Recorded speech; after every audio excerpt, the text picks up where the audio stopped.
programang ito ay rated SPG. Striktong patnubay at gabay ng magulang ang kailangan. Maaaring may masiselang tema, lengguwahe, karahasan, sexual, horror o droga na hindi angkop sa mga bata. Mga kapamilya, kumusta? Welcome back sa aking channel. Narito ang aabangan natin sa FVJ Batang Quiapo. Natuklasan na nga ni Tanggol ang katotohanan na pangdaraya sa kanya ng mga gerero. Saan nagbigay nga ng pahintulot itong pamilya di makulangan na interviewin sila ng reporter na si Obet. Dito sinabi nga ni Marsing at Nita na bumibili nga raw ng boto umano ang mga gerero. Kaya nga raw natalo si Tanggol at isa nga raw sila sa pinag-utusan ng mga gerero. Sumunod lang umano sila sa utos ng mga gerero para makalikom ng pera. Kasabay rito, sinabi na rin nila ni Marsing tungkol sa pagkain na napoison ang mga tao. Inutos nga raw sa kanila na tipirin ang pagkain, imbis na 15,000 ang budget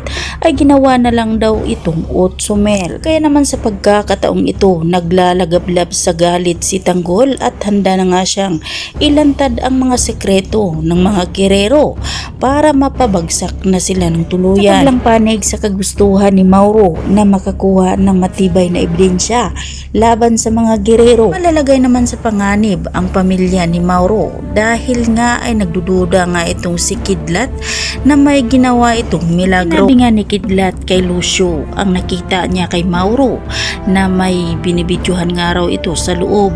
Kaya naman nagdesisyon nga itong si Lucio na sugurin nila si Mauro sa kanilang bahay. Sakto rin sa pag-uwi ni Mauro, naabutan niya si Tanggol na nag-uusap itong si Punggay at Chona. Galit na galit itong si Tanggol na nag-uusap sila ni Punggay dahil nakapagbigay nga raw muna sila ni Marsing at Nita ng impormasyon bago pa daw ito naligpit ng mga gerero. Sumabat din si Mauro na idagdag nga raw umano kay Tanggol ang ebidensya na matibay niyang nakuha laban sa mga gerero. Gulat na gulat ang pamilya ni Mauro at hindi sila makapaniwala na magawa ni Mauro ang pagkuha na matibay na ebidensya laban sa mga gerero. Ngunit hindi nagtagal, sumigaw na lang bigla si Lucio sa labas ng bahay nila ni Mauro at agad nga itong pinaulanan ng bahay. Dito nga ay tinamaan ang asawa ni Mauro na si Linda. Gulat na lang ang lahat ng bumagsak na si Linda. Napaiyak na lang itong si Dimples at napasigaw na rin si Mauro. Nagsanib puwersa si Tanggol at Punggay.